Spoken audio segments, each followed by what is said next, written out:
अच्छी क्लास। और आज की हमारी जो ये क्लास है, ये क्लास है NTA UGC net social work की। हम लोग बात कर रहे हैं विगत वर्षों में जो समाज कार्य में प्रश्न पूछे गए थे, उन प्रश्नों पर हम लोग चर्चा पर चर्चा प्रतिदिन शाम 8 से 9 क्लास करते हैं हम लोग। तो प्रीवियस ईयर के जितने भी क्वेश्चंस हैं आप लोग उसको ध्यान भी रखिएगा, क्योंकि वहाँ से नोट्स भी, मैं बहुत सारे फैक्ट भी आप लोगों को दे रहा हूँ। आपको बता दूँ कि 2018 एक ऐसा वर्ष है जो NTA UGC नेट का एग्ज़ाम एक हुआ था 8 जुलाई 2018 को, और फिर उसके बाद 20 दिसंबर 2018 को पेपर हुआ था। अगर हम बात करें 2022 की, 2022 में जो इस समय वर्तमान में चल रहा है, आप लोगों का जो एग्ज़ाम रखा गया है, डेट वगैरह बताई गई है निर्धारित की, या तो 12 या तो 13 या तो 14, 3 डेट में आपकी एक डेट हो सकती है सोशल वर्क की, वो भी अगस्त की। तो अगस्त 2022 में एक हो रहा है, और आप क्योंकि इसमें मर्ज भी किया गया है, आप जानते भी हैं, ठीक है। 1 जुलाई का और जुलाई 2022 का, प्लस अगर हम बात करें दिसंबर 2021 का, जो पेपर होना था दिसंबर 2021 का, उसको मर्ज किया गया है इसमें, ठीक है। तो मैं आप लोगों से बता रहा हूँ कि इस बार भी आप लोगों को हो सकता है दिसंबर के लास्ट में भी पेपर हो सकता है 2022 में एक और, ठीक। क्योंकि आप देख रहे हैं 2018 का 1 जुलाई में पेपर हुआ था और 1 दिसंबर में हुआ था। हम लोग यहाँ पे जो बात करने वाले हैं 20 दिसंबर 2018 का जो प्रश्न पत्र था समाज कार्य का जो आयोजित हुआ था, उन्हीं पर हम लोग चर्चा करने चल रहे हैं। सर ये वर्ग करेंगे तो ये परसेंटेज बढ़ाएंगे कि ज्यादा लोगों को सिलेक्ट करेंगे?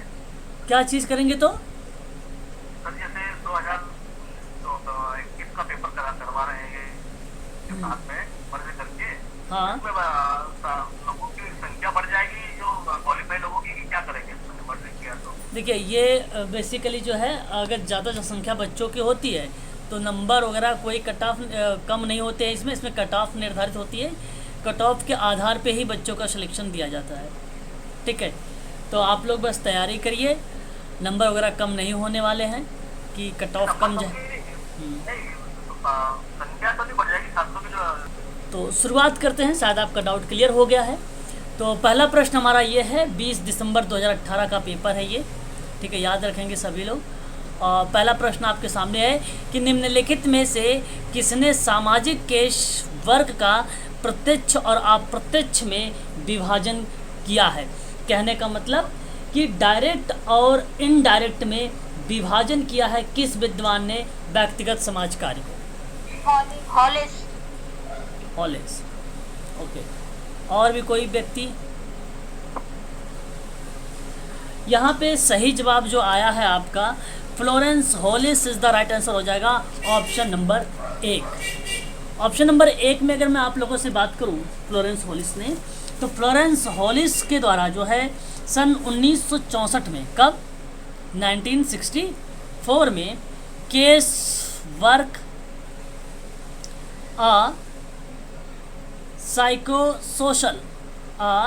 साइकोसोशल, याद रखिएगा सभी लोग, आप लोग, थेरेपी, ठीक है, थेरेपी दिया गया था 1964 में।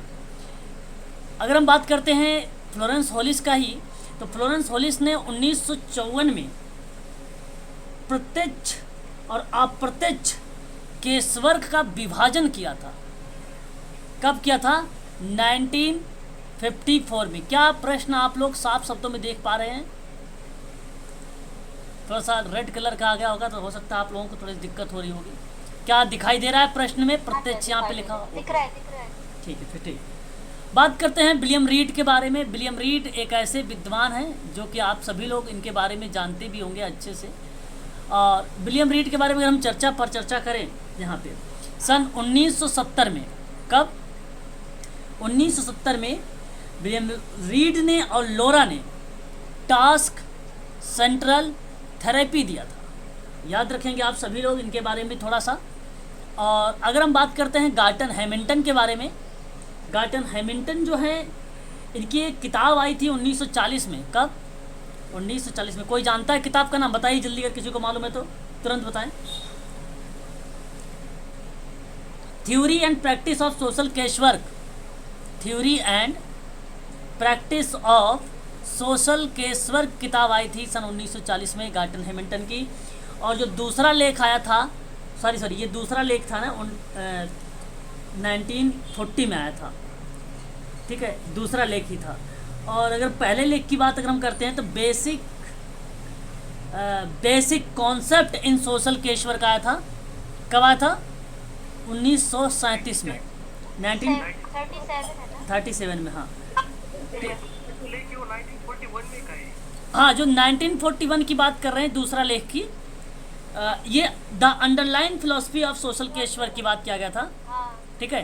तो ये भी आप याद रखेंगे, 1941, 1937, 1940, 3 किताब गार्टन हैमिल्टन की, वेरी वेरी मोस्ट इम्पोर्टेंट। और ये नाम आता है कहाँ पे, आपको मालूम होना चाहिए, मनोसामाजिक उपागम में। क्लियर हो रहा है ना? याद रखें। बात करते हैं एनेट गैरेट के बारे में। आपने इनका भी नाम सुना ही होगा, एनेट मैरी गैरेट इनका पूरा नाम है ना। और अगर मैं इनके बारे में आप लोगों से बात करूं तो इनकी जो किताब रही फेमस, चर्चा पर चर्चा में जो रही, वो बेसिकली थी एक इंटरव्यू पे। किस पर थी? साक्षात्कार पे थी। अब ध्यान रखने वाली बात यह है आप सबके लिए कि इसने प्रत्यक्ष और अप्रत्यक्ष में केसवर्क का विभाजन नहीं किया और उसी के आधार पर इट्स प्रिंसिपल एंड मेथड करके किताब लिखा, इंटरव्यू का, जो साक्षात्कार के रूप में जानी गई। तो सबसे ज़्यादा अगर कोई फेमस रही है एनेट मैरी गैरेट की किताब, वो रही साक्षात्कार, ठीक है। तो याद रखिएगा ये चारों विद्वान के नाम जो इम्पोर्टेंट है अपने आप में। तो इस प्रश्न का सही जवाब ऑप्शन नंबर ए करेक्ट माना जाएगा, याद रखेंगे। आगे बढ़ते हैं, क्वेश्चन नंबर 2 लेते हैं। प्रश्न हमारे सामने ये है कि प्रतिबिंबित या सामाजिक तुलना पर स्व आधारित मूल्यांकन। कहने का मतलब, अगर मैं बात करूं तो प्रतिबिंबित को कहा जाता है परिवर्तन, और वो परिवर्तन जहाँ पे बात की जा रही है एक प्रकार से प्रतिवर्तन का नाम दिया जा रहा है प्रतिबिंब का। तो मैं आपसे कहूँगा कि आप यहाँ पे नाम भी करेक्ट कर सकते हैं, प्रतिवर्तन। तो प्रतिवर्तन या सामाजिक तुलना पर स्वयं आधारित मूल्यांकन क्या होगा, जरा मुझे बताएं। ऑप्शन ए आत्मसम्मान होगा सर। आत्मसम्मान, का है सर। मैचलो का है।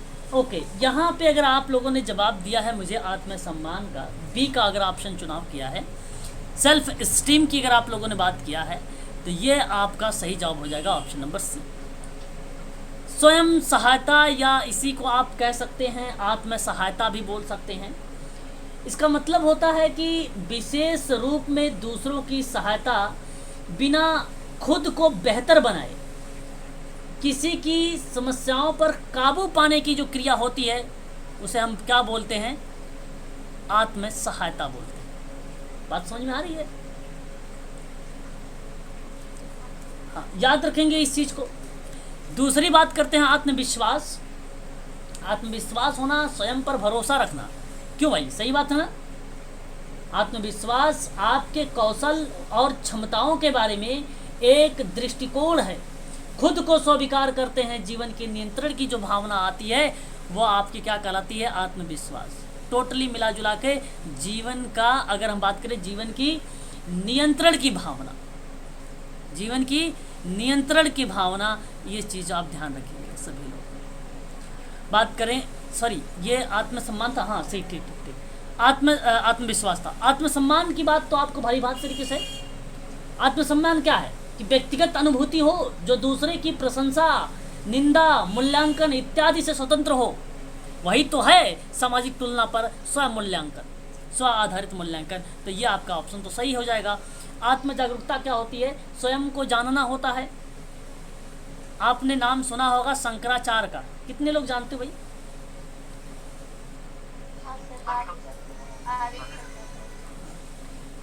शंकराचार्य के द्वारा रचित एक ग्रंथ थी, लघु ग्रंथ थी, और उस किताब में उन्होंने बताया था कि आत्मा का बोध होने के लिए क्या क्या साधना आवश्यक है ना। तो वहाँ पे जो क्रिया विधि हुई वो स्वयं को जानने के लिए हुई। आत्म जागरूकता कहा गया, और जागरूकता को कभी कभी आपको मिल सकता है बोध का भी हिंदी शुद्ध, याद रखेंगे। तो इस प्रश्न का सही जवाब ऑप्शन नंबर सी करेक्ट होगा। चलिए, रोल रिकॉर्डिंग का परिष्कृत संस्करण बताइए जरा। इसी को अगर हम कहें भूमिका अभिलेख, क्या बोले? प्रक्रिया होगा सर इसका सी। अच्छा जी, प्रक्रिया अभिलेख। ठीक है। प्रोसेस। अगर हम बात करें भूमिका अभिलेख में, रोल रिकॉर्डिंग में सुसंस्कृत, सुसंस्कृत का मतलब होता है एक प्रकार से यहाँ पे, सुसंस्कृत का मतलब परिष्कृत संस्करण। तो क्या आप उसका नाम देना चाहेंगे सार अभिलेख का, जिसको आप सारांश रिकॉर्ड बोलते हो? क्या आप लोग वहाँ पे कथनांक या कथनात्मक अभिलेख कहेंगे, जिसको आप नरेटिव रिकॉर्डिंग बोलते हो? क्या आप प्रक्रिया रिकॉर्डिंग कहोगे, इसके प्रक्रिया अभिलेख बोलोगे? क्या आप इसको सारांश बोलोगे या सार कहोगे? जरा नाम मुझे बताओ। आपने बता भी दिया कि ऑप्शन नंबर यहाँ पे सी हो जाएगा, प्रक्रिया रिकॉर्ड। सही है। एक शैक्षिक उपकरण में जहाँ पे नर्सिंग, सामाजिक कार्य और किसी तरह के नौकरियों के प्रमाण पत्र या डिग्री प्राप्त करने वाले छात्रों के संचार कौशल तक पहुँचाने की जो क्रियाविधि होती है, वही बेसिकली आपकी क्या कहलाती है? याद रखिएगा, रोल अभिलेख कहलाती है। क्या कहलाती है वो? रोल अभिलेख कहलाती है, रोल रिकॉर्डिंग कहलाती है। इसलिए इसका सही जवाब process recording is the right answer, option number C correct माना जाएगा। कोई जानता है नरेटिव अभिलेख या नरेटिव रिकॉर्डिंग क्या होता है? कोई बताएगा या मैं बताऊं? सर जो भूमिकाओं की इसमें व्याख्या हो। नरेटिव नहीं, नरेटिव अवलोकन के दौरान होने वाली घटना होती है मैडम। किसके दौरान? घटनात्मक मतलब विश्लेषण होगा। अवलोकन के दौरान। अब अवलोकन के दौरान जो होने वाली घटना होती है, उस घटना का एक निरंतर विवरण प्रदान करता है ये आपका नरेटिव रिकॉर्डिंग, क्योंकि वे वास्तविक समय में होते हैं या किसी विशेष घटना पर एक सीमित नहीं होता है, इसलिए ये नरेटिव रिकॉर्डिंग होता है। सर ये घटना वृत्तांत होता है। कह सकते हो आप। थोड़ा सा आप निर्वृत्तांत भी नाम दे सकते हो, जो निर्विज्ञान के अंतर्गत एक्टिविटी को भी शामिल कर सकते हो, नरेटिव को। बस मैं आपसे कहूँगा कि घटना तो जब यहाँ पे आपका शामिल मैंने कर दिया, तो इस बात से ये सहमत रहना आप लोग कि ये निरंतर चलने वाली प्रक्रिया होगी और वास्तविक समय के बारे में बात करती है, किसी विशेष घटना के लिए सीमित नहीं होती है नरेटिव रिकॉर्डिंग। कि आप कहो कि सीमित है, बस करो, अब नहीं, इससे ज़्यादा डेटा नहीं ले सकते, तो ऐसा कुछ नहीं। सारांश क्या होता है? सारांश क्या होता है? सारांश रिकॉर्ड क्या होता है, जिसको आप सार अभिलेख बोलते हो? ये बेसिकली रिकॉर्डिंग में मुख्य घटनाओं पर ध्यान केंद्रित करने की बात करता है, साथ ही बातचीत को संक्षेप में प्रस्तुत करने की कोशिश करती है, वही सारांश होता है। आप लोगों ने नाम सुना भी होगा, नहीं कहते संक्षेप में लिखो, कंक्लूजन भी बोल सकते बस बस बस बस, टोटली मिला जुला के कंक्लूजन बस। बाकी सार तो आपको मालूम है, अब एब्स्ट्रैक्ट पर आधारित होता है ये, विचार या कल्पना मात्र में ना कि कोई भौतिक वस्तु में हो, बल्कि अमूर्त हो। और आप ये कह लीजिए कि किसी दस्तावेज का लिखित सारांश अगर मिलता है तो उसे हम सार के रूप में भी रिप्रेजेंट कर देते हैं, या कभी कभी सारांश के रूप में भी रिप्रेजेंट कर देते हैं, तो उसे हम एब्स्ट्रैक्ट कहते हैं। आप यहाँ पे एक लाइन लिख लीजिए, किसी दस्तावेज का लिखित सारांश, ठीक, एब्स्ट्रैक्ट होगा। तो ऑप्शन नंबर आपके यहाँ पे जो आएगा वो सी वाला करेक्ट रहेगा, सी वाला करेक्ट माना जाएगा। चलिए आगे बढ़िए। क्वेश्चन नंबर नेक्स्ट देखिए 4, निम्नलिखित में से कौन गरीबी की संस्कृति, देखिए बहुत बढ़िया सवाल, और याद रखिएगा यहाँ पे कल्चर ऑफ पॉवर्टी से संबंधित इंपॉर्टेंट सवाल। और ये प्रश्न आप लोगों को अगर मैं बात करूँ, चाहे MPPSC का आप एग्ज़ाम की तैयारी कर रहे हो, या RPSC की तैयारी कर रहे हो, या आप उत्तराखंड मेडिकल सोशल वर्क की तैयारी कर रहे हो, या लखनऊ मेडिकल सोशल वर्क की तैयारी कर रहे हो, सभी में इंपॉर्टेंट ये प्रश्न है, बहुत ज़्यादा इंपॉर्टेंट सवाल है, ये सब में आया हुआ प्रश्न है, UGC के लिए तो इंपॉर्टेंट है ही है। तो जरा मुझे बताइए सवाल। लुइस, सर इसका लुइस लग रहा है। लुइस। सोरोकुन ने तो नहीं दिया है, बुले का Okay. और मैकाइवर का सब अलग अलग है, इनका लग रहा है। चलो अच्छा, मैं एक एक करके चर्चा कर देता हूँ, सुन लीजिए फिर। मैकाइवर की बात अगर मैं करूँ आप लोगों से, तो मैकाइवर हमारी जो है संस्कृति की प्रकृति के बारे में अभिव्यक्त किया है। अब मैं अगर आपसे बात करूँ, यहाँ पे एक शब्द में चर्चा करूँगा, संस्कृति की प्रकृति पर मैकाइवर की भूमिका हमें देखने को मिलेगी। बस बात करूँ अगर मैं सेरोकिन के बारे में, सिरोकिन इतने फेमस पर्सन संस्कृत का अध्ययन 3 अवस्था में कर दिया, मालूम है? और ये दोनों एग्जाम में पूछा जा सकता है। तो 3 अवस्था, एक भावनात्मक है जो कि 2021 में पूछा गया प्रश्न है, और चेतनात्मक है, और आदर्श। वेरी गुड, बहुत बढ़िया, आदर्शात्मक। ये 3 ऐसे शब्द हैं, इसको आप लोगों को ध्यान रखना चाहिए। गरीबी की संस्कृति की बात कर लेते हैं। नाम आपको सुना होना चाहिए। इसका नाम पूरा अगर हम बात करें, ऑक्सर लुईस। ऑक्सर लुईस, ऑक्सर लुईस के द्वारा बताई गई गरीबी की संस्कृति। क्या बताएगी? कल्चर ऑफ गरीबी या कल्चर ऑफ पॉवर्टी बताई गई। याद रखिएगा इनके बारे में। और यही ऑप्शन आपका जो सी वाला है, यही आपका सही है। इसका मतलब जानते हो क्या है? गरीबी की संस्कृति सामाजिक सिद्धांत में एक अवधारणा है। सामाजिक सिद्धांत में यह एक अवधारणा है जो दावा करती है कि गरीबी का अनुभव करने वाले लोगों के मूल पीढ़ियों में गरीबी के चक्र को बनाए रखना, उनकी खराब स्थिति को बनाए रखने में महत्वपूर्ण भूमिका निभाने की अगर स्थिति अगर आती है, कोई इस तरीके की बात कहने वाला कोई विद्वान था, तो उसका नाम था ऑक्सर लुईस। बहुत इंपॉर्टेंट सवाल है, इसको आप लोग जो है ध्यान रखिएगा, याद रहेगा, भूलोगे तो नहीं आप सभी लोग। एक बार मुझे कंफर्म करिए। Yes sir. हाँ, कल्चर ऑफ पॉवर्टी, ठीक है, याद रखिएगा। हाँ, ऑक्सर जो है, यहाँ पे अगर हम बात करते हैं तो ऑक्सर एक विद्वान है, इनके बारे में आप लोगों को पता होना चाहिए, ऑक्सर लुईस, है ना। उन्हीं के द्वारा जो है ये किताब जो है रचित गई है या इसकी रचना की गई है। और ये इस्टेब्लिश कब की गई किताब, तो ये भी अगर आपको ध्यान रखना है तो 1958 में आप इसको ध्यान रख सकते हैं। कब? 1958, ठीक है, भूलोगे तो नहीं ना। आगे बढ़ते हैं। C.H. कूले के बारे में। कूले, अगर हम इनके बारे में बात करें, कूले के बारे में, तो कूले ने किताब दिया है एक बहुत famous, human nature and social order करके, आपको मालूम होगा, सन 1902 में, जिन्होंने एक सिद्धांत भी दिया, आत्मदर्पण का सिद्धांत दिया। लुकिंग ग्लास ऑफ सेल्फ बोलते हो आप लोग, क्यों पूछा गया प्रश्न है कि नहीं? बोलिए जरा एक बार। हाँ सर। हाँ, लुकिंग ग्लास ऑफ सेल्फ, तो ये इन्हीं का कॉन्सेप्ट है, इन्हीं का सिद्धांत है कूले का। चार्ल्स हर्टन कूले, सन 1909 में, वेरी वेरी मोस्ट इंपॉर्टेंट किताब, जिसका नाम कई बार एग्जाम में पूछा जा चुका है, यूजीसी का, सोशल ऑर्गेनाइजेशन। और इसी में 2 समूह के बारे में बात किया, एक था प्राथमिक और एक था द्वितीय, है ना। चलिए आगे बढ़ते हैं। चलिए, क्वेश्चन नंबर हमारे सामने 5। सोशल ऑर्गेनाइजेशन किताब 1900 मैडम 9 में है, 1905 नहीं, 1905 में सर्वेंट ऑफ इंडिया सोसाइटी है ना। चलिए देखिए किताब, देखिए किसने कहा, किताब नहीं सवाल देखिए, किसने कहा स्वप्न यानी सपने नींद के रक्षक है। इसका अगर हम शुद्ध हिंदी में बात करें तो स्वप्न निद्रा।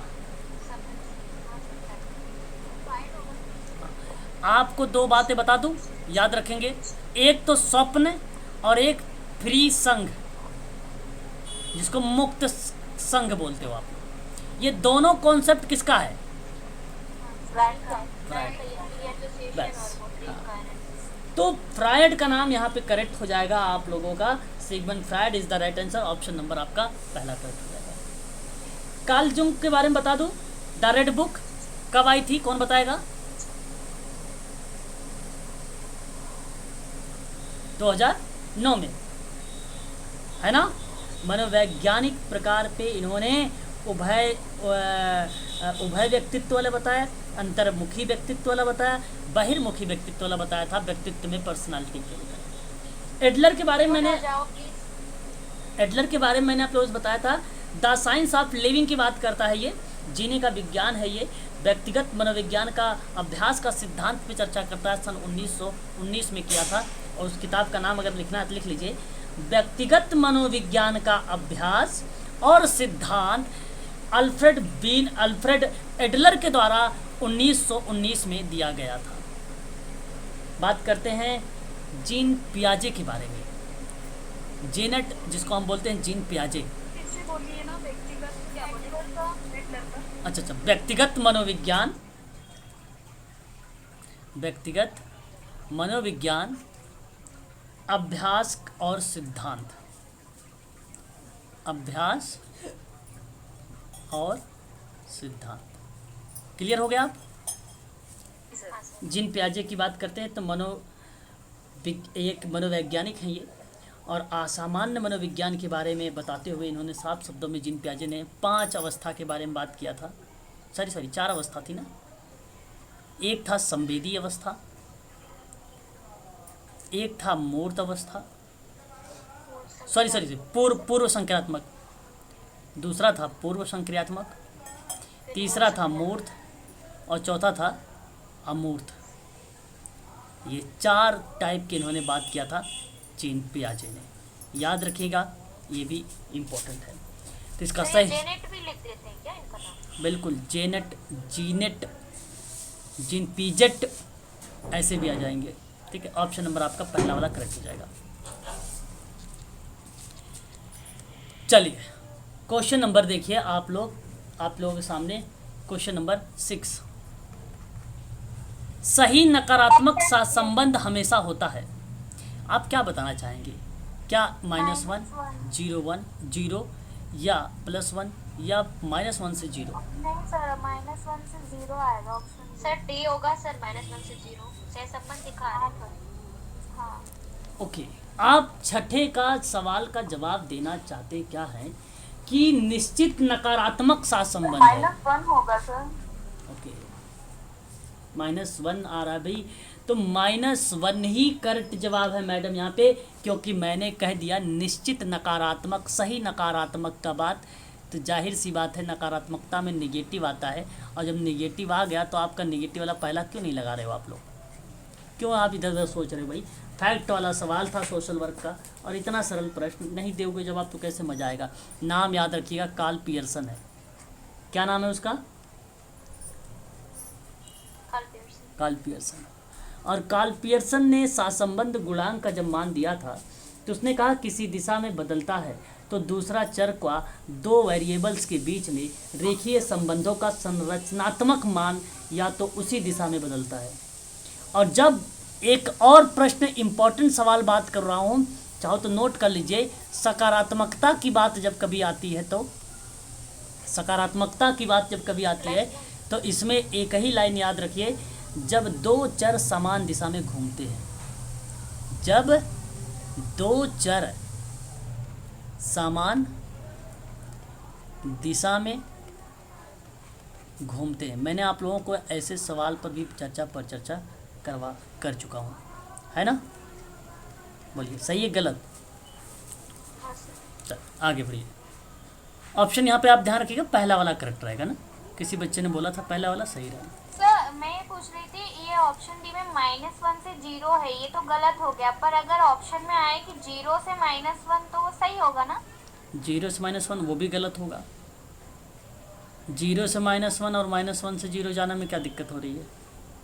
ये रिवर्स कर रहा है। कार्ल पियर्सन का सहसंबंध का भाई ये है, जहाँ 2 वेरिएबल्स की बात होता है बात वही रहेगी, चाहे -1 से 0 जाओ, 0 से -1 आओ, बात तो एक ही आएगी मिला जुला के। ठीक है, इसमें कोई दिक्कत नहीं, ये फैक्ट है, आपको ध्यान रखिएगा। ऑप्शन नंबर आपका पहला वाला ही करेक्ट रहेगा। आगे बढ़िए, क्वेश्चन नंबर नेक्स्ट लीजिए। आपके सामने है प्रश्न, ये कह रहा है आपसे कि भारतीय संविधान के निम्नलिखित अनुच्छेदों में, ध्यान से समझने की कोशिश करिएगा आप लोग। यहाँ पे पूछा गया निम्नलिखित में से कौन सा लेख सार्वजनिक रोजगार के मामलों के अवसर की समानता से संबंधित है। मेरा कहने का तात्पर्य आप समझ गए होंगे कि इसमें अनुच्छेद में बताइए लोक नियोजन के मामले में अवसर की समानता से संबंधित कौन सा है? 16 ही करेक्ट जवाब है। आपने सही जवाब का चुनाव किया है। 16 सार्वजनिक रोजगार के अवसर आ सकता है। ऑब्लिक करके अगर आप चाहो तो लिख सकते हो, लोक नियोजन भी आ सकता है आप लोगों के लिए, लोक नियोजन भी आ सकता है। हाँ, 18 आप उपाधियों की अंत की बात करता है, ये 18 उपाधियों के अंत की बात करता है, इसको भी आप ध्यान रखिएगा। और 14 की बात करेंगे तो कानून के समक्ष समता की बात करता है, इस बात से तो सहमत ही होंगे। और 15 की अगर हम बात करते हैं तो भेदभाव का निषेध करता है, सीधा सा शब्द है। इसके 3 हैं सर। हाँ हाँ सर। तो इस चीज़ को आप ध्यान रखेंगे सभी लोग, है ना। तो इसका सही जवाब ऑप्शन नंबर सी। चलिए क्वेश्चन नंबर 8 देख लीजिए। प्रश्न अच्छा है। किसने कहा कि गरीबी के समान ही धन बढ़ता है? मतलब कार्ल मार्क्स सर। गरीबी, ध्यान सुनिए, किसने कहा कि पूंजी गरीबी के समान अनुपात में बढ़ती है? प्रश्न को बहुत ध्यान से समझने की कोशिश करिए आप सभी लोग, जल्दबाजी बिल्कुल नहीं करेंगे। पूंजी गरीबी के समान अनुपात में बढ़ती है, तो सही जवाब अगर हम बात करते हैं, आप लोगों ने जवाब भी दे दिया मुझे, Karl Marx is the right answer. Option number पहला करेक्ट हो जाएगा। कार्ल मार्क्स जानते हैं किसके विचारधारा से बहुत प्रभावित थे? नाम पता है आपको? हीगल। अरे वाह, यहाँ आप ध्यान रखिएगा, एक हीगल विद्वान है, इनकी विचारधारा से प्रभावित है। और इनकी किताब को नाम तो आप सबको भलीभांति तरीके से मालूम होगी, मैंने कई बार लिखवा भी चुका हूँ। द होली फैमिली करके लिखवाया है एक किताब का नाम। अगर हम बात करते हैं तो इनकी किताब सर्वहारा वर्ग और भौतिक दर्शन की सैद्धांतिक विचारधारा पर बल दिया है। सर्वहारा पे पूंजीवाद समाप्त करने की बात किया है, वर्ग संघर्ष की बात किया है, दास कैपिटल की बात किया है, द पॉवर्टी ऑफ फिलॉसफी की बात किया है, द पॉवर्टी ऑफ फिलॉसफी की बात किया है, कम्युनिस्ट मैनिफेस्टो की बात किया है। ये सारी की सारी किताबें जो है कार्ल मार्क्स की है। और जब प्रश्न एग्जाम में पूछे कि पूंजी गरीबी के समान अनुपात में बढ़ती है, तो केवल एक ही विद्वान है, गरीबी के समान ही धन बढ़ता है, केवल एक ही विद्वान है, नाम है कार्ल मार्क्स।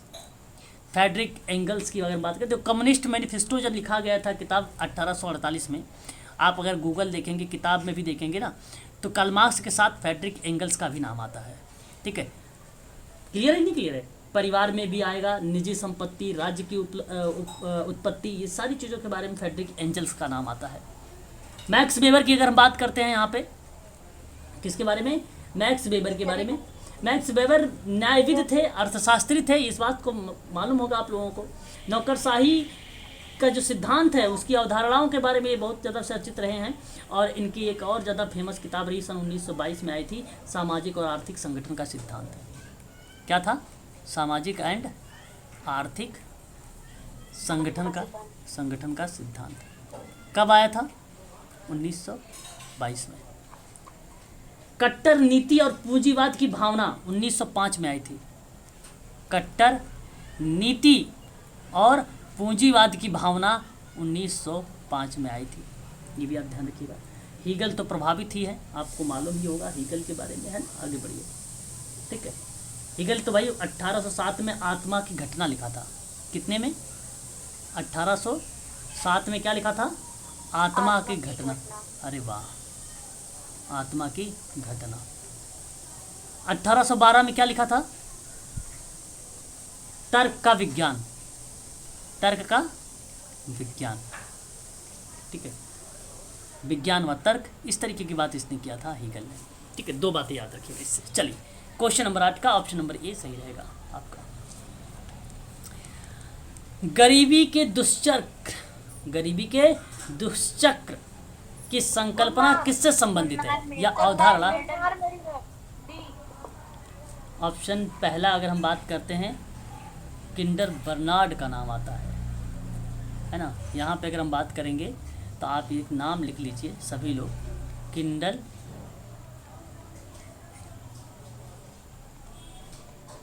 बर्गर का नाम आता है ना। दूसरा ऑप्शन क्या है भाई? सुपिटर का नाम आता है, सुमिटर लिखा हुआ, सुपिटर आता है, सुमीपीटर नाम आता है। और तीसरा नाम की अगर हम बात करते हैं तो रैगनर फ्रिश का नाम आता है। रैगनर कहीं रगनार भी लिख सकता है, होता है। और ये फ्रिश का नाम आता है, फ्रिच नहीं, फ्रिश का नाम आता है। ये CH का H नहीं पढ़ा जाता है, सा पढ़ा जाता है, ठीक है। गुंडार मेडल सही लिखा हुआ है। तो अगर हम बात करें यहाँ पे, क्या जवाब दिया आपने? फिर से बोलिए जरा एक बार। D, okay. यहाँ पे डी का जवाब दिया है, गुंडार मेडल। वेरी गुड, बहुत बढ़िया। तो गरीबी के दुष्चक्र की अवधारणा के बारे में अगर हम बात करते हैं तो कार्ल गुंडार मेल्डर का नाम आता है। ये नोबल मेमोरियल पुरस्कार भी इनको मिल चुका है एशियाई नाटक में। और राष्ट्रों की गरीबी का जांच करने की बात इन्होंने किया था सन 1968 में। कब? 1968 में। एशियन ड्रामा भी इन्होंने लिखी थी ना पुस्तक। हाँ, एशियाई नाटक तो वही है, हाँ। इसे राष्ट्रों के लिए था ना, वो तो राष्ट्रों की गरीबी की जांच करने के लिए थी ना, वो तो इसी का है। ठीक है, याद रखिएगा वो भी। ठीक है। सर एक राष्ट्रों के धन की प्रकृति के बारे में भी किसने बात की थी ना? राष्ट्रों की धन की प्रकृति, हाँ सर। धन की प्रकृति इसने बात नहीं की भाई, है ना। अरे अमेरिकन दलाई लामा भी इनकी पुस्तक है ना सर, किसकी? गुलनार मिर्डाल की सर।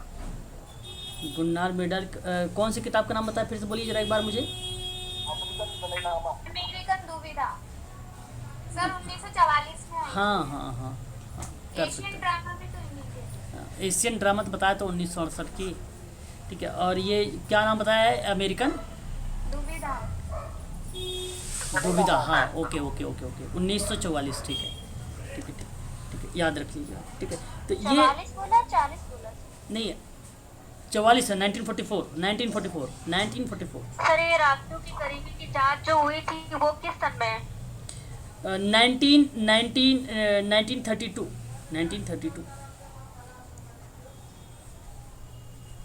ठीक है, 1932, ठीक है। तो ये आपके पास किताबें हैं इनकी, और ये इम्पोर्टेंट किताबें हैं सारी की सारी गुन्नार मेडर की, तो इसको आप ध्यान रखिएगा। आगे बढ़ते हैं और नेक्स्ट विद्वान के बारे में थोड़ा सा देख लें।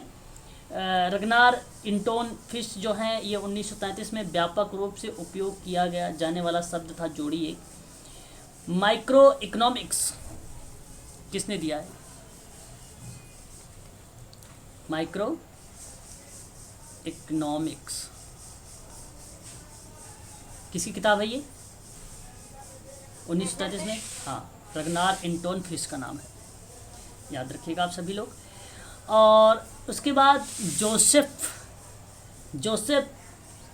सुपिटर का नाम है, पूंजीवाद, समाजवाद, लोकतंत्र, आर्थिक विकास का सिद्धांत 1911 में दिया था, 1911 में। सर रिपीट करिए एक बार। पूंजीवाद, समाजवाद, लोकतंत्र, आर्थिक विकास का सिद्धांत।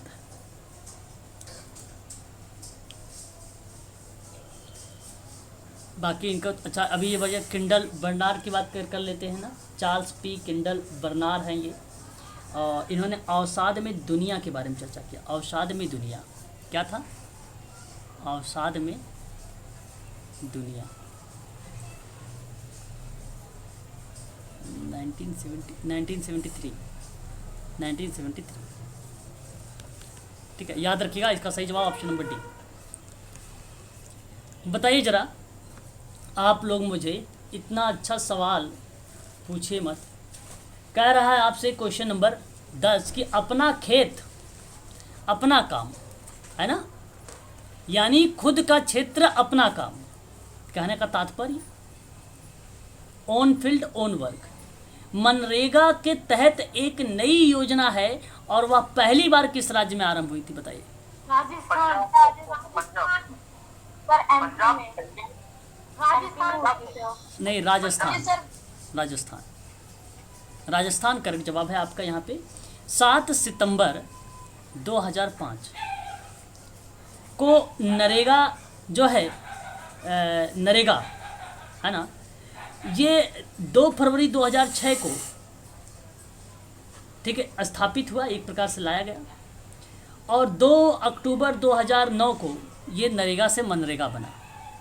यहाँ तक तो क्लियर हो गया होगा, आप जानते भी होंगे 2 अक्टूबर 2009 है ना मनरेगा। और यहाँ राजस्थान में महात्मा गांधी राष्ट्रीय ग्रामीण रोजगार योजना में अपना खेत अपना काम योजना के तहत किसानों के खेतों में भूमि सुधार, कृषि वानिकी, लघु सिंचाई, कृषि भूमि, भूजल संरक्षण इत्यादि जैसे कार्य करवाएं।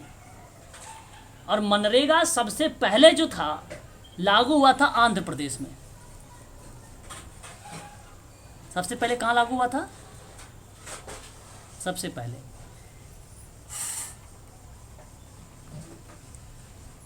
लागू आंध्र प्रदेश में 2 फरवरी 2006 को।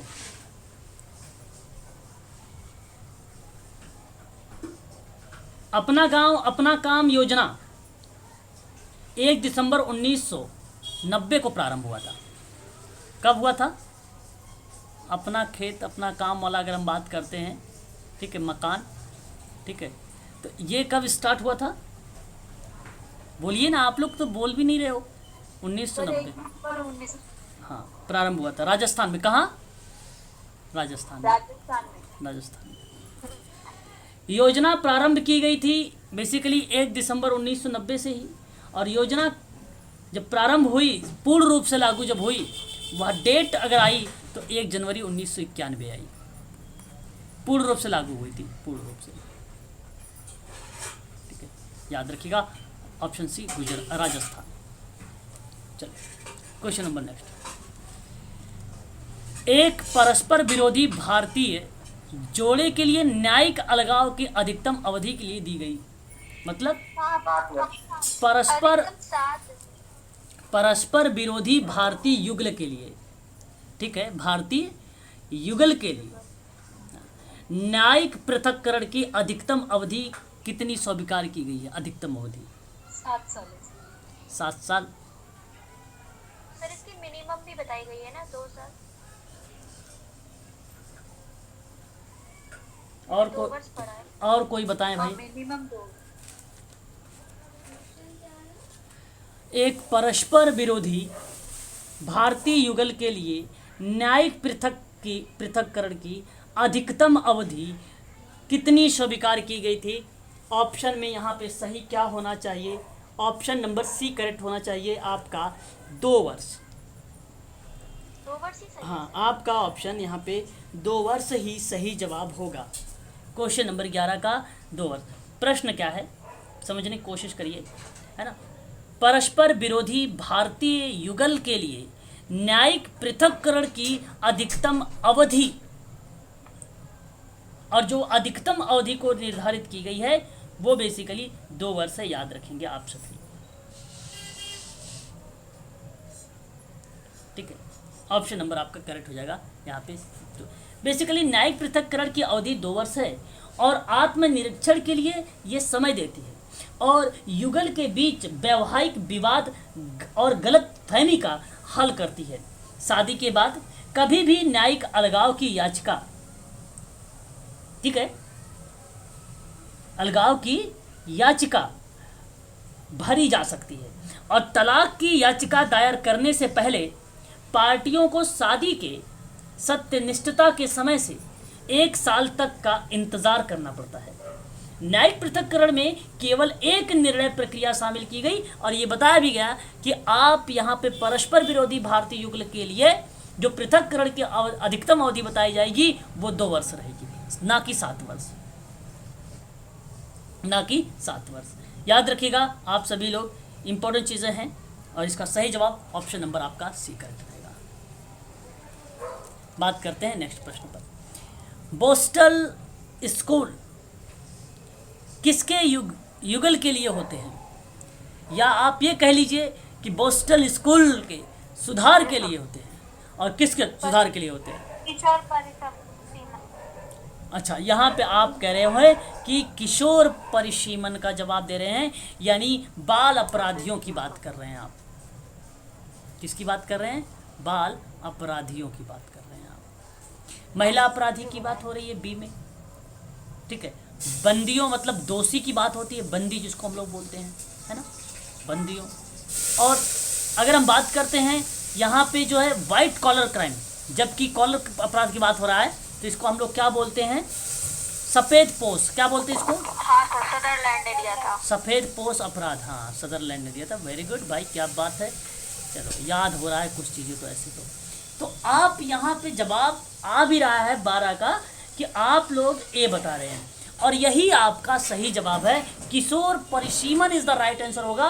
किशोर अपराध बच्चे की असामाजिक या आपराधिक गतिविधियां जो लड़कों के लिए 16 वर्ष से कम, लड़कियों के लिए 18 वर्ष से कम को संदर्भित करता है, जो कानून का उल्लंघन करता है। बेसिकली बोस्टल स्कूल भारत में एक प्रकार का युवा निरोध केंद्र है जिसका उपयोग विशेष रूप से नाबालिगों या किशोरों के कारावास के लिए किया जाता है। ये चीज़ रिप्रेजेंट होती है। ऑप्शन नंबर आपका बोस्टल स्कूल में जो सुधार वाली बात हो रही है वो किशोर के लिए है। आपका ऑप्शन नंबर पहला वाला ही करेक्ट हो जाएगा। महिला अपराधियों के अवसर पीड़ितों के रूप में माना जाता है, जो एक आत्मरक्षा तंत्र के रूप में या आपराधिक विचलन के रूप में अपराध करते हैं, जिसके कार्य विशिष्ट स्त्री व्यवहार से भटक जाते हैं। वही बेसिकली महिला अपराधी को यहाँ पे प्रस्तुत किया जा रहा है। बंदी यानी जिसको आप दोषी कहते हो, एक व्यक्ति को अपराध के लिए दोषी ठहराया गया हो, सजा दी गई हो, लंबी जेल की सजा काटने वाला व्यक्ति हो, ठीक है, वो बेसिकली क्या बताएगा, आपको रिप्रेजेंट करेगा, वो आप लोगों को बताएगा बंदी, या आप लोगों को बात करूं दोषी बताएगा। व्हाइट कॉलर अपराध की बात करें, शब्द व्यक्ति, व्यवसाय, सरकारी पेशेवर द्वारा किए गए आर्थिक रूप से प्रेरित उच्च सामाजिक स्थिति के बारे में चर्चा अगर करता है कोई, तो नाम आता है सदरलैंड। चाहे सरकारी पेशेवर हो, चाहे व्यवसाय वाला हो, चाहे वो व्यक्ति के रूप में हो। आपका ऑप्शन नंबर यहाँ पे केवल सही रहेगा, पहला वाला, किशोर अपराध। रैंक सहसंबंध की गणना के लिए सूत्र किसने दिया था? स्पीयरमैन।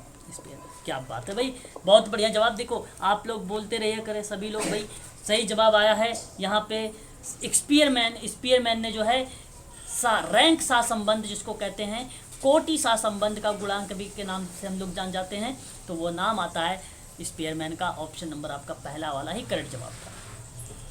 कार्ल पियर्सन भी सोच सकते हैं आप लोग, परंतु कार्ल पियर्सन के बारे में अगर सोचना है तो सहसंबंध गुणांक का मान किसी दिशा में बदलता है तो दूसरे चर का दो चरों के बीच के रेखीय संबंधों का संख्यात्मक मान बन जाता है। तो जब संख्यात्मक मान के रूप में सहसंबंध की बात होती है तो वो कार्ल पियर्सन का नाम आता है। आपको बता दूं, आंकड़ों में एक नाम आता है यूल्स का भी नाम। आंकड़ों में एक नाम आता है यूल्स का नाम। यूल्स ने जिसे टकराव के गुणांक के रूप में माना है, और जब दो बाइनरी वेरिएबल्स, जब दो बाइनरी चर के बीच में सहयोग का एक उपाय होता है, तो ऐसी कंडीशन पे जॉर्ज उडनी यूल के द्वारा विकसित किया गया 1912 में कौशल को मापने के लिए बाइनरी चर को, आंकड़ों में बाइनरी चर को मापने के लिए, कौशल को मापने के लिए जॉर्ज उडनी यूल के द्वारा 1912 में ये चीज़ें बताई गई थी। 1912 में। नाम अभी मैंने बताया है गैरेट के बारे में।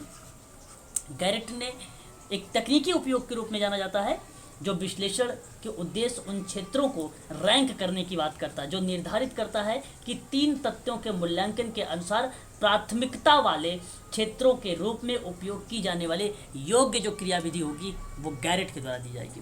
तो मैं आप लोगों से कहूँगा कि यहाँ पे 2 बातें याद रखिए। एक स्पीयरमैन का जो है रैंक सहसंबंध का गुणांक दिया है, और जो कार्ल पियर्सन का है वो सहसंबंध गुणांक दिया है जहाँ पे संख्यात्मक मान निकाले जाते हैं कार्ल पियर्सन के।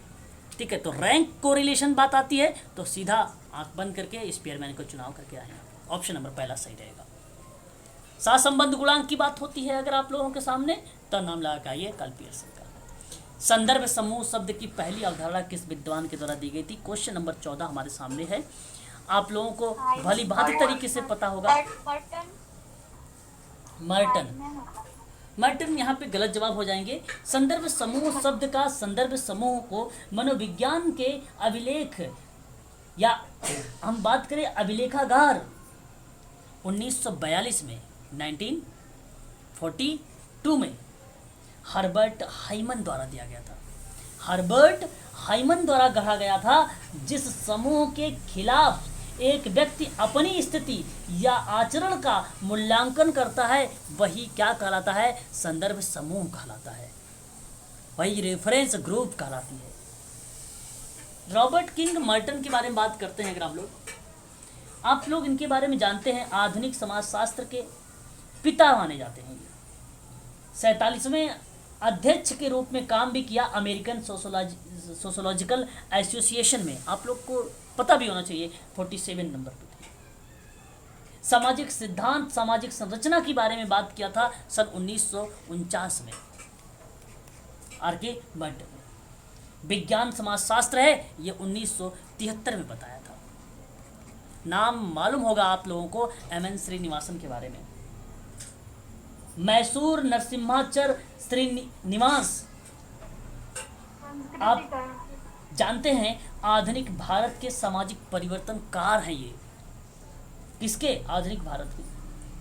गांव, जाति, लिंग, विधि जैसी क्रिया विधि पर बात करने वाला कोई विद्वान है तो मैं श्रीनिवास है। सामाजिक संरचना की बात अगर हम बात करें, श्रीनिवास ने 1965 में दिया था सामाजिक संरचना के बारे में। जाति और जाति प्रणाली, सामाजिक स्तरीकरण में काम करने वाली क्रिया विधि को लेकर ज़्यादातर भूमिका निभाया अगर कोई है तो श्रीनिवास। संस्कृतिकरण के बारे में अगर कोई बात करने वाला व्यक्ति है, अवधारणा के बारे में, तो एम.एन. श्रीनिवास। C.H. कूले के बारे में आप जानते होंगे, सन 1909 में सोशल ऑर्गेनाइजेशन जैसी किताब लिखा और इन्होंने प्राथमिक समूह, द्वितीयक समूह के बारे में चर्चा पर चर्चा किया। ठीक है, आगे बढ़िए। क्वेश्चन नंबर यहाँ पे सही हो जाएगा, ऑप्शन नंबर ए। आगे बढ़िए, क्वेश्चन नंबर नेक्स्ट लिखते हैं 15। सामाजिक स्तरीकरण के कार्यात्मक सिद्धांत किसके द्वारा दिया गया? ओके ओके, आप लोगों का जवाब भी आ रहा है डेविस के बारे में। Okay, Kingsley Davis. ओके 15। चलो मैं बताता हूँ। यहाँ आपको अगर जवाब किंग्सले डेविस दे रहे हैं तो गलत जवाब दे रहे हैं। क्वेश्चन आपसे कह रहा है कि सामाजिक स्तरीकरण का प्रकारात्मक सिद्धांत किसने दिया था? किसने दिया था सामाजिक स्तरीकरण का सिद्धांत? किंग्सले डेविस का सिद्धांत नहीं सर, यहाँ पे सही जवाब होना चाहिए क्या आप लोगों का? आप बताने की कोशिश करें।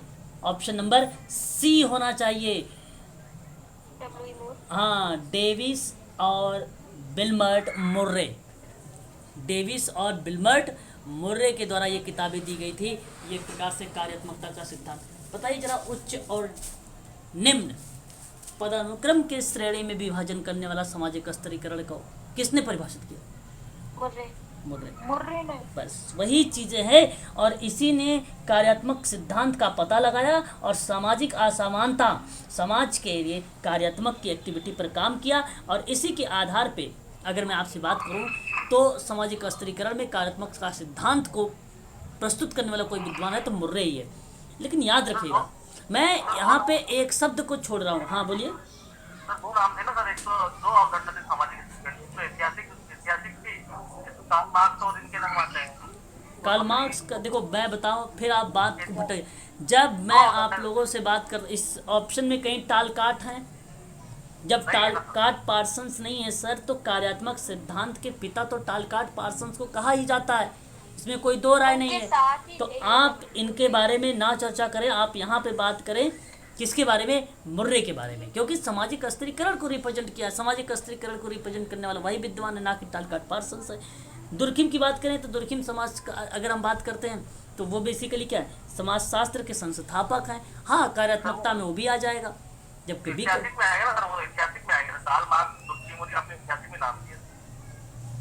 हाँ, आप कह लीजिए, वहाँ पर भी पढ़ सकते हैं। सामाजिक स्तरीकरण को दो भागों में बांटा है सर, एक ऐतिहासिक और एक ये प्रक्रियावाद, कार्यात्मकवाद, सिद्धांतवाद। अच्छा, परिभाषा के रूप में, परिभाषा के रूप में आप बिल्कुल बोल सकते हैं। ठीक है सर, ये किंग्सले डेविस और बिलबर्ट इनका आया था साथ में, कोई प्रिंसिपल ऑफ स्ट्रेटिफिकेशन था ना, वो बुक थी, कोई लेख था, वो साथ में दिया था। ओके, चलो कोई बात नहीं, आप मेरी बात को केवल सुनते चलिए बस अच्छे से। इतनी बात यहाँ पे ध्यान ये रखिए कि सामाजिक स्तरीकरण के जो कार्यात्मक सिद्धांत है वो बिलमर्ट मुर्रे के द्वारा दिया गया है, पहली बात। दूसरी बात, कार्यात्मक सिद्धांत के पिता किसे कहा जाएगा? फादर ऑफ फंक्शनल थ्योरीज, वो जो है टालकाट पार्सन्स को कहा जाएगा। समाजशास्त्र के संस्थापक कौन रहे हैं? समाजशास्त्र के संस्थापक इस्माइल दुर्खिम रहे हैं। इस चीज़ को याद रखिए। किंग्सले डेविस की बात करें अगर हम लोग, मुर्रे की बात करें अगर हम लोग, तो जहाँ आप किंग्सले डेविस का नाम ले रहे हैं वहाँ ह्यूमन सोसाइटी के बारे में थोड़ा सा सोचिए, उसके बारे में चर्चा पर चर्चा होती है किंग्सले डेविस में, और ह्यूमन सोसाइटी में ही उसने द्वितीयक समूह के बारे में एक्सप्लेन किया था किंग्सले डेविस ने। टीवी बोटोमोर के बारे में आप लोगों को भली भांति तरीके से मालूम होगा। 1962 में इसने समाजशास्त्र को लेकर बात किया। सन 1964 में उन्मूलन समाज के बारे में बात किया, उन्मूलन एंड समाज के बारे में बात किया 1964 में। और मॉडर्न सोसाइटी, अगर कोई बात करने वाला अगर कोई है मॉडर्न सोसाइटी, तो आप किसका नाम लगाएंगे? 1965-55 में किसका नाम लगाएंगे मॉडर्न सोसाइटी में? बोटोमोर का नाम लगाएंगे। हाँ ठीक है, याद रखिएगा। और ये बताओ समाजशास्त्रीय संघ के सचिव रहे हैं, समाजशास्त्र के सचिव कौन रहे हैं? समाजशास्त्रीय संघ के सचिव कौन रहे हैं? टीवी बोटोमोर रहे हैं। ठीक है, तो मैं कहूँगा ऑप्शन नंबर आप यहाँ पे लगाए सी को। कार्ल मार्क्स तो आप जानते हैं, कार्ल मार्क्स बता चुका हूँ आप लोगों को, है ना। सर समाजशास्त्र के जनक तो अगस्त कामते रहे ना सर? अगस्ट कामते, में जनक की बात ही नहीं किया है। समाजशास्त्र के जनक अगस्ट कामते हैं, अगस्ट कामते हैं। कार्य जोखिम की बात सर आपने। समाजशास्त्र के संस्थापक के रूप में नाम आता है इस्माइल दुर्खिम का। समाजशास्त्र के संस्थापक का नाम आता है इस्माइल दुर्खिम का, और समाजशास्त्र के जनक माने जाते हैं अगस्ट कामते, अगस्ट कामते। ठीक है, तो भूमिका सबके अलग अलग है, शब्दों का सिर्फ हेर फेर है। तो अगर आप समाजशास्त्र के संस्थापक है तो इसका मतलब ये नहीं कि वो जनक हो गए उसके, है ना। हर जगहों से सम्मानित किए गए हैं अगस्ट कामते, हर थ्योरी से सम्मानित किए गए हैं, है ना। तो इसलिए आपको मैं बताऊंगा कि जनक वही हैं और संस्थापक के रूप में यही आते हैं, है ना। ठीक है, याद रखेंगे दोनों के नाम। चलो आगे बढ़िए। अब हम बात करेंगे क्वेश्चन नंबर नेक्स्ट पर आ गया 16 पर। रेंज एक उपाय है। मतलब अगर हम बात कर रहे हैं यहाँ पर 16 में, तो रेंज मतलब बताने की बात की जा रही है यहाँ पे सीमा का फैलाव। क्या मैं बोल रहा हूँ? सीमा का फैलाव। या मैं ओबली करके आपसे एक शब्द लिखूं, परास माप। आपसे समझ में आ गया होगा। या मैं आपको सीधा कर दूं रेंज। अब बताओ ये केंद्रीय प्रवृत्ति है, फैलाव है, या एसोसिएशन सा संबंध है? सर फैलाव बोल। बिल्कुल, यहाँ पे आपने अगर 16 का बी जवाब दिया है, सीमा फैलाव का एक उपाय है, तो बहुत बढ़िया जवाब दिया है आप लोगों ने। Option number B, option number B is the right answer. सीमा की गणना अधिकतम मूल्य और डेटा सेट के न्यूनतम मूल्य द्वारा की जाती है, यही आपकी फैलाव कहलाती है। परंतु आप सोच रहे होंगे केंद्रीय प्रवृत्ति के माप के अंतर्गत क्यों नहीं है? भाई केंद्रीय प्रवृत्ति माप एक एकल मूल्य के माध्यम से डेटा सेट करता है, जहाँ पे वर्णनात्मक सारांश होता है जो डेटा वितरण के केंद्र को दर्शाता है। तो यहाँ पे मीन, मीडियन, मोड वगैरह आते हैं केंद्रीय प्रवृत्ति माप में। और अगर हम बात करें संघ, एसोसिएशन, या आप संगति नाम देते हैं, तो यहाँ पर जो ये क्रिया बनती है किसी अन्य व्यक्ति या समूह के साथ काम करने की स्थिति, सहकारिता, संयोग, सम्मान, संघ, सभा, संस्था जैसे शब्दों का यूज होता है एसोसिएशन में। और बात करते हैं सहसंबंध, तो सहसंबंध तो जानते ही हो कि एक सांख्यिकीय माप है जो सीमा को व्यक्त करता है, जहां दो चर रेखीय के रूप में संदर्भित होते हैं, कारण और प्रभाव के बारे में बयान करते हैं, सरल संबंधों को वर्णन करते हैं। वही आपका क्या कहलाता है? सहसंबंध कहलाता है, कोरिलेशन कहलाता है। कार्ल पियर्सन का है ये, कार्ल पियर्सन का है। क्वेश्चन नंबर यहाँ पे बी वाला सही रहेगा आप सबका, बी फैलाव। बात करते हैं क्वेश्चन नंबर नेक्स्ट 17 के बारे में। भारत में लिंगानुपात में गिरावट के लिए निम्नलिखित में से कौन सा कारक सबसे कम प्रासंगिक स्पष्टीकरण हुआ था? क्वेश्चन नंबर 17 है। 17 आपसे क्या बोल रहा है? 17 आपसे कहना चाहता है कि निम्नलिखित में से कौन सा भारत में स्त्री पुरुष के गिरते हुए अनुपात के लिए सबसे कम प्रासंगिक हुआ है? क्या पुरुष का शहरी क्षेत्रों का प्रवेशन? यही आपका सही जवाब हो जाएगा। ऑप्शन नंबर आपका करेक्ट हो जाएगा, है ना। चलिए आगे बढ़िए, नेक्स्ट क्वेश्चन लीजिए। यह विचार किसका है कि सामाजिक अशांति विकास की पूंजीवादी मार्ग में निहित है? पूंजीवाद मार्ग में निहित है। क्वेश्चन नंबर हमारे सामने 18 का जवाब क्या आना चाहिए? ए। आपका AR देसाई इस द राइट आंसर हो जाएगा। यहाँ पे अगर 18 में बात करें, इन्होंने कहा कि सामाजिक अशांति विकास की पूंजी पथ पर आधारित है, और ये बात सही भी है। सामाजिक अशांति विकास जो पूंजीपथ या पूंजीवादी मार्ग में ही निहित है। और AR देसाई ने राष्ट्रवाद के विकास के दूसरे चरण पे इन्होंने विशेषता बताई थी, दूसरे चरण पे विशेषता इन्होंने बताई थी। तो आपका ये सही रहेगा। बाकी घुर्रे के बारे में आपको अगर बताएं तो गोविंद सदाशिव घुरे, GS घुरे समाजशास्त्र विभाग के प्रमुख व्यक्ति रहे हैं। ये आपको मालूम होना चाहिए। कास्ट एवं रेस इन इंडिया की किताब लिखा था 1932 में।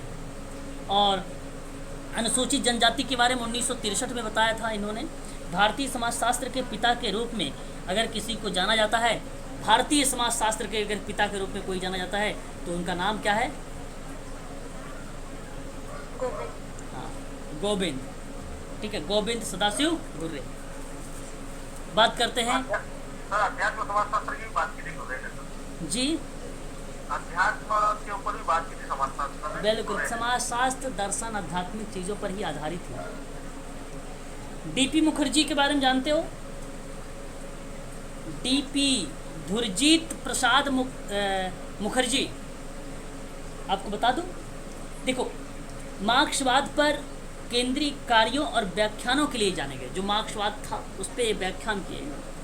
भारतीय कल्चर के बारे में बताया। क्या चीज़? भारतीय कल्चर के बारे में बात किया। बेसिक कॉन्सेप्ट इन सोशोलॉजी के बारे में बात किया इन्होंने। ठीक है, इस चीज़ को ध्यान रखिएगा। पर्सनालिटी एंड सोशल साइंस के बारे में अगर कोई बात करने वाला विद्वान है, पर्सनालिटी एंड सोशल साइंस के बारे में बात करने वाला है तो डीपी मुखर्जी है। सुरजीत सिन्हा, सुरजीत चंद्रा सिन्हा इनका पूरा नाम है। एक शास्त्रीय अन्वेषण के रूप में जाने गए 1978 में, शास्त्रीय अन्वेषण के रूप में। बहुत पुराना है, शास्त्रीय का मतलब पुराना होता है, 1968 में। और अनुभवजन्य का अध्ययन किसने किया? अच्छा, आप शेरोन किरकेगार्ड का नाम जानते हैं? अनुभववाद का भी सिद्धांत उसी का है, उसी का अध्ययन इसने किया है। आदिवासी समाज को समझने के लिए अनेक योगदान देने वाला कोई विद्वान अगर है आदिवासी को लेकर, सुरजीत सिन्हा है। ठीक है, सुरजीत सिन्हा बहुत इंपॉर्टेंट नाम है, ये याद रखिए आप सभी। ऑप्शन नंबर आपका यहाँ पर। क्या बताया? आदिवासी समाज को समझने में अनेक योगदान दिया है, बहुत सारे योगदान दिए हैं। चलिए आगे बढ़िए। क्वेश्चन नंबर 19, मनोविज्ञान ड्राइव को क्या सच है? मतलब आपको ये बताना है कि मनोविज्ञान उत्प्रेरक के बारे में क्या सही है। क्या आप कहेंगे कि आंतरिक जो राज्य है, जो आंतरिक स्थिति है, मानोगे सही? बिल्कुल। अगर मैं आप लोगों से बात करूं तनाव से ग्रस्त का मतलब क्या है? तनाव द्वारा भाव प्रबोधित, तो ये भी आपका माना जाएगा। जरूरत, अगर हम बात करें यहाँ पे जरूरत से कम कहने का तात्पर्य आवश्यकता पर बल देना, आवश्यकता पर बल देना, आवश्यकता पर बल देना आपका ये रहेगा। और फिर बाहरी उत्तेजनाओं द्वारा निर्देशित, ये गलत हो जाएगा। बाहरी उद्दीपक द्वारा मार्ग निर्देशित इसने कुछ नहीं किया है। 1 2 3 देखो किस ऑप्शन में है। ऑप्शन बी सही है आपका, बी आपका सही है। आज का लास्ट सवाल कर लीजिए आप लोग, ठीक है। कल थोड़ा सा देखिए, अगर मैं चाहूँ तो एक दिन में इसको क्लियर भी करा दूँ। क्वेश्चन पढ़ूँ, सीधा आंसर का जवाब देते चला जाओ। लेकिन थोड़ा सा जो ऑप्शन आ रहे हैं अभी आप लोगों के सामने ना, क्योंकि ये पेपर है 18, 19, 20, 21, 3 अगर आप अच्छे से पढ़ के जाएंगे ना तो आप तर्क बहुत अच्छा कर पाएंगे पेपर में, है ना। तो बेटर से बढ़िया करो, थोड़ा सा समय रहेगा कोई बात नहीं, लेकिन अच्छे से करने की कोशिश करो, है ना। एक विशेष श्रृंखला क्या हो सकती है 20 में? एक व्यापारतक, या अगर हम बात करें व्यावार्तक श्रेणी किसको कहेंगे, जिसको हम लोग विशेष श्रृंखला बोलते हैं। व्यावार्तक श्रेणी बोलते हैं इसी को, क्या कहेंगे?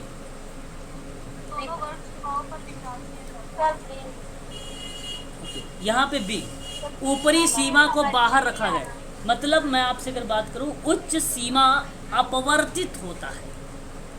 उच्च सीमा क्या होता है? बाहर रखने का मतलब क्या होता है? अपवर्जित होता है। बाहर रखा गया मतलब क्या होता है? अपवर्जित। ठीक है, तो मैं आपसे कहूंगा कि जो व्यावतर्क श्रेणी होती है वो पिछली कक्षाओं की ऊपरी सीमा अगली कक्षाओं की निचली सीमा के समान होती है। श्रृंखला में एक वर्ग की ऊपरी सीमा उस वर्ग के जो है शामिल की गई है नीचे वाली, तो अगली सीमा को जो है उसी कक्षा में शामिल की जाती है। कहने का मतलब मेरा आप शायद समझ नहीं पाए होंगे। जैसे अगर मैं आपसे कहूँ 0 से 10, अब ये 10 है, 10 से 20, ये 20 है, 20 से 30। आपने इस तरीके से व्यापारतक श्रेणी देखा है क्या? 30 से 40, 40 से 50 देखा है कि नहीं देखा, बोलो। हाँ सर। या अगर आप लोगों ने सांख्यिकी मैथ पढ़ा होगा, सांख्यिकी में इसको बोला था वर्ग अंतराल। आपके घर में छोटे बच्चे होंगे, आप देख लीजिएगा उनकी मैथ की क्लास का जो होगा बुक देख लेना 10 में या 12th का, तो आपको मिल जाएगा इसको व्यापक तर्क, इसको क्या बोलेंगे, व्यावतर्क श्रेणी बोलेंगे, जो ऊपरी सीमा को अपवर्तित कर देती है, अपवर्जित कर देती है।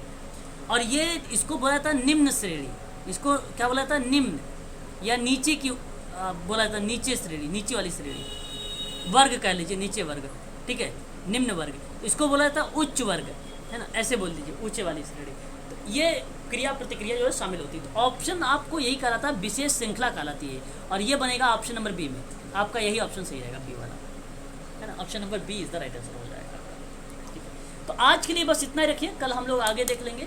बाकी मैंने क्वेश्चंस ले भी रखे हैं यहाँ पर, अगर इस तरीके से मैं, अगर आप चाहेंगे तो मैं इस तरीके से भी करवा दूंगा आप लोगों का, है ना। ये वाला करवाएं, ये वाला शायद बेटर लग रहा है, आई थिंक, है ना। चलो कल इसी से करवाएंगे, ठीक है, चलो कल इसी से करवाएंगे, ठीक है, क्योंकि यहाँ पे इंग्लिश भी थोड़ा सा मिल जाएगी आपको, ठीक है। चलो आज के लिए बस इतना ही रखिए आप।